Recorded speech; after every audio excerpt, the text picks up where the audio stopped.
Red Zone TV kwoli webale kubanga okyagoberera nga bulijjo kyokola kya mutawana nnyo gwa kyatambula naffe ku mukutu guno bw'oba tonaba kubanga osubscribinga kikole tubeere nga ate tutambula ffenna tukyagenda mu maaso n'okubanga ate tukutuusaako embeera nga bwetambula wali ku lumbe lwa maama Jole Mugisha ate yamaze okubanga ava ku maaso ag'abannankyukakyuka naddala ab'ekibiina ekya National Unity Platform abakulembeze ab'enjawulo boogedde sayidi eri nkuwadde ebigambo bya Honorable Shamim Malende sayidi eno njagala kubaako bigambo by'enkuwa eby'omwami amanyiddwa nga Alex Waiswa Mufumbiro yabadde ku programu emu n'abaako ebigambo byayogedde ku mukyalo ono byobadde tonnaba kubanga omanya jjukira ono ye deputy spokesperson oba mu bufunze ye mwogezi ow'ekibiina ekya National Unity Platform kitegeeza statement ye ebeera official statement era njagala kubaako bigambo by'enkuwa Alex Waiswa Mufumbiro nga bwe yabyogedde gwampuliriza ku mukutu guno ogwa Red Zone TV yayogedde ebigambo bingi mu maaso awo ngenda kuwaako ne ku bigambo bye byayogedde ku nsonga ez'omukulu amanyiddwa nga Generali Muhoozi Kainerugaba ku bigambo bye yazze ng'ayogera wabula nga kati nkuleetedde ebyo bye yayogedde oba oliawo gwampuliriza ku mukyala omugenzi munnakibiina ekya National Unity Platform amanyiddwa nga Honorable Jole Mugisha kanzije n'ebigambo bya Alex Waiswa Mufumbiro. Assalamu alaikum wa rahmatullahi wa barakatuh. Amanya n'eddoboozi Haji Abdul omusomi w'eddua nkola ku nsonga ez'enjawulo emirimu nga gikutukataganyeeko ebyenfuna byo nga bidobonkanye n'oba oli bweru wa ggwanga emirimu gya kucankalanako jangu kusomere ku ddua okuvudda nedda eddua zaabaawo eddua zisomibwa omuntu n'oterezebwa mu mbeera yonna ebadde ekusibyeko akanyaga nina ekyoto kyensobola okukumira wadde oli bweru wa ggwanga nga toli kumpi wano n'ofuna omukisa ogwo nawe n'osomerwako ku ddua nankuteddeko n'akabaani Allah ajja kusaasira ajja kwanukula kuba ku namba yange y'essimu 0752 44 71 56 ne ku WhatsApp kwendi mpereza obubaka sobole okuyamba. Assalamu alaikum wa rahmatullahi wa barakatuh. Madam Jole bwetwa naye mu kulonkinga kunga mu Western Uganda Ibanda and Kitagwenda motoka yabafaako watwali tubambalala and twalina program ngeri ale polo lwebakuba chairman Nyanzi emiggo ekyenjojo twali tugenze mu ngeri ya undercover naye obuvumu mukyala Jole nti motoka yafa n'abeera persistent kuba batuli mu maaso ne batulinda motoka ne bagisindika n'ekomawo ye n'alaga nti ate akomawo naffe wadde yali yakuwakomawo embalala ate nga sayini zaali ziraga nti ekyonjojo waliyo obulabo obuyinza okutuusibwako. Twalire Secretary General David Lewis chairman Nyanzi muntu wa watu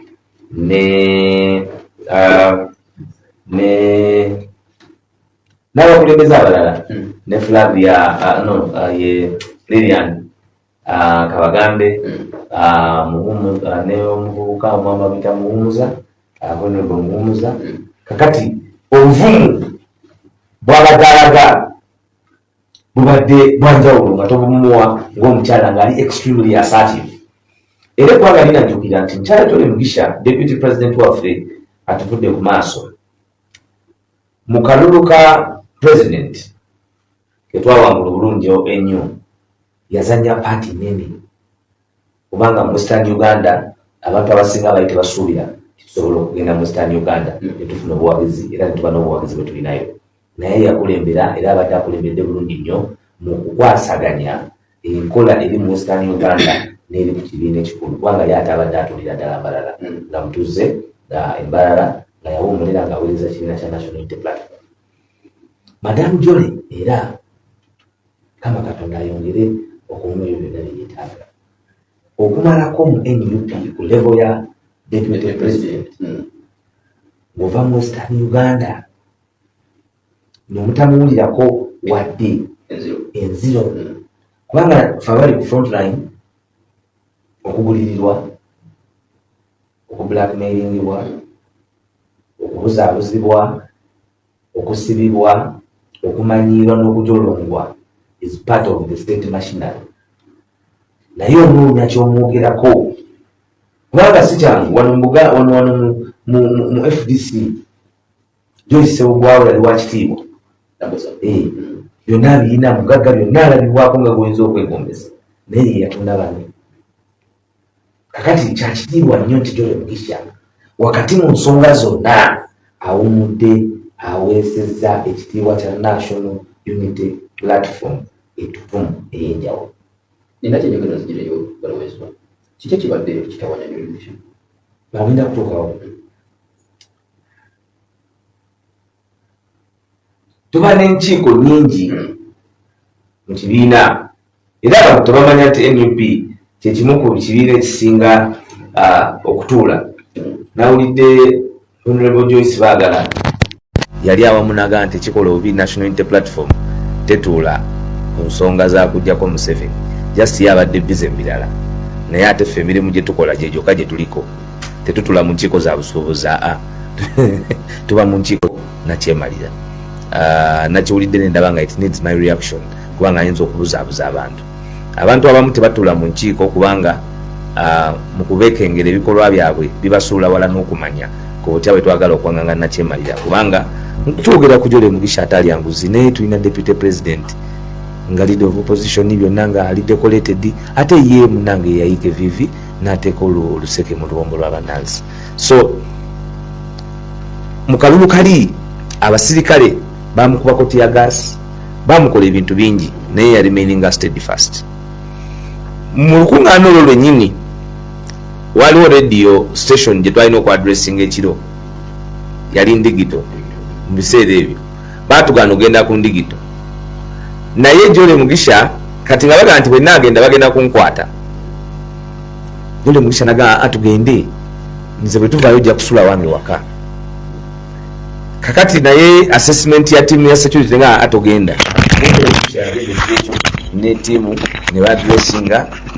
TV station ne chairman Nyanzi nga tatidde muwadde. Abadde very exposed, extremely exposed. Ng'ensaji tambudde kubanga abadde mbuweereza ku mitendera egy'enjawulo era nga bwe tunagenda nga tuwa profile ye. Madam Joel Mugisha abadde very quick abadde amanyi kye bayita protocols and guidance in dissecting meetings nga mu nkiiko abane formatting nga babeera adherent to the rules of engagement kwebyo bye muba mukanyizaako era nga muba mutandika awalina okubeera kiri abakyagalawo kubanga abadde omuntu eyayisibwa mu kuteekebwateekebwa ebyobukulembeze naddala mu nkola yaabwe y'abakyalo. Kyova olaba mu lukiiko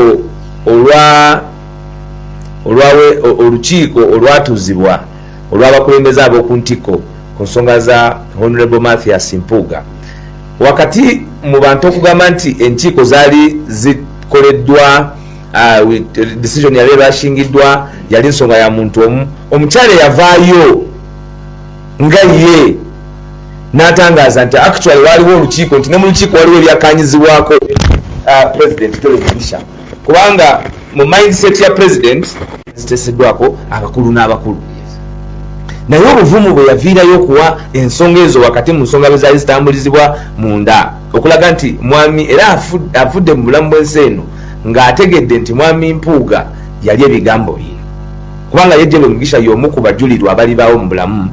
baaliwo mu bulamu abaawulira mu matu gaabwe nga Mpuuga yeetondera ekibiina kya obukulembeze obw'oku ntikko obwa National Unity Platform olw'ekikolwa kyeyali yenyigiddemu ekyokugenda n'afuna ekyojja mu miro era yavayo n'ayogera yaga nti bannange ate ensi ki gye tulimu